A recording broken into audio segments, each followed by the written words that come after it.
যখন আমরা ফার্স্ট আমার কাছে যখন ফোন আসে তখন হাসান ভাই বললেন কি আমরা এরকম একটা কনসেপ্ট ভাবছি, লাস্ট ইয়ারের কথা বলছি, কি আমরা জেভিয়ার ফুটবলটাকে আগিয়ে নিয়ে যেতে চাই। যারা ফুটবল ভালোবাসে, আমরা ক্রিকেটে সৌরভ গাঙ্গুলিকে পেয়েছি, তো ওয়াই নট আমরা সুনীল ছেত্রী, বাইচুং ভুটিয়া জেভিয়ার্স থেকে আসতে পারে। সেই কনসেপ্টটা আমি ওনাকে গুণেশ জানাই কি এরকম চিন্তাধারা একটা মানুষের আছে, কি আমাদের জেভিয়ারের প্লেয়াররা খেলতে পারে এবং তাদের অপরচুনিটি দরকার।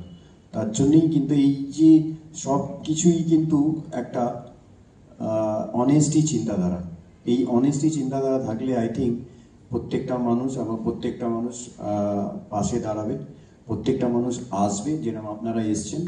আর আমরাও তার জন্যই এসছি হাসান ভাইয়ের জন্য, যে আমরা